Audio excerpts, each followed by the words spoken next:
I struggle to relate to today's music, so instead of complaining about it, I made my own.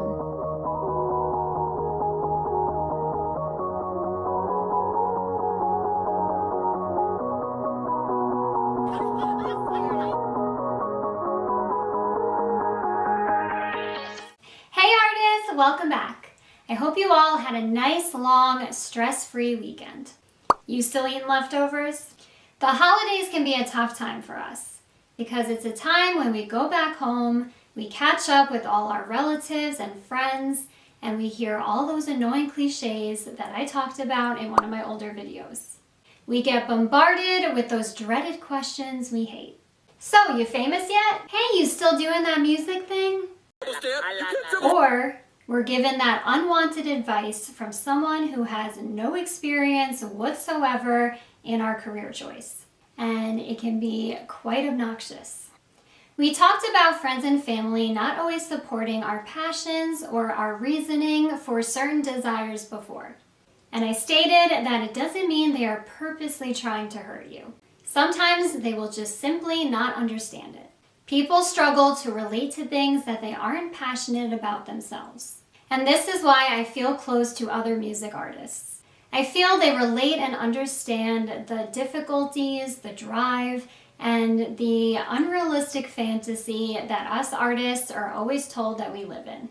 So with people not fully understanding us, I thought today would be a good time to talk about the safety net theory, also known as a backup plan. I've been asked an uncountable amount of times what my backup plan is if the whole music thing never works out. Now, you might think, so what's wrong with that? What's wrong with a backup plan? But if you too are an artist, you probably agree and understand that that is a loaded question. Here's what's wrong with a backup plan. It's there to fall back on. It's the easy way out. It's always on the back of your mind, subconsciously allowing you the option to give up. I'm not saying that there's anything wrong with preparing yourself with options in case things don't go as planned. But I am saying it's more likely that you will choose the easy way out if you have one. Sometimes having the pressure to either make it or crash and burn is the exact motivation you need to actually succeed in your dreams. It puts that flame under you to keep you going, to accept the difficulties that come your way, and to make sure that you make it. We are only human. We are designed to want things fast and easy. And without a safety net, you're eliminating the easy way out. It may not be the smartest move in others' eyes, and I'm aware of this. But again, you gotta be a little bit crazy when you're reaching for such an intense goal. A fact about me, I never went to college.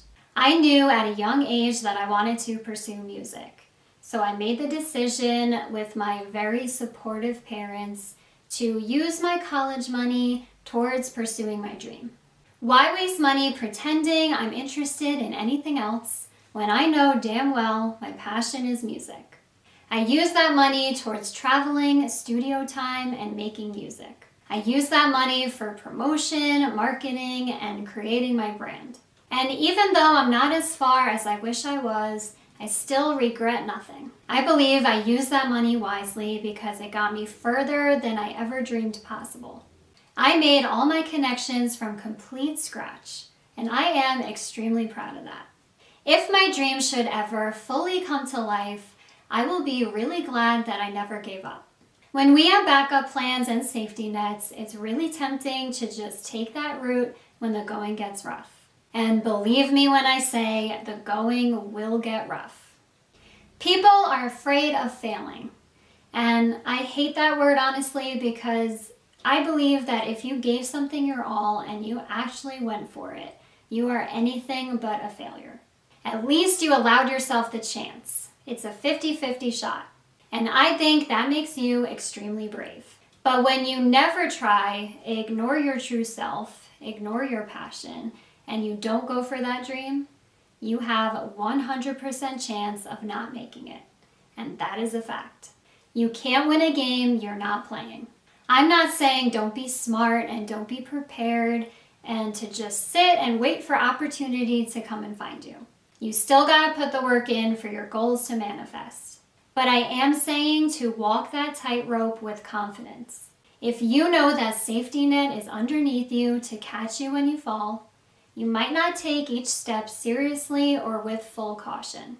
But if you know that safety net isn't underneath you, nothing will distract you from being precise with every single step ahead.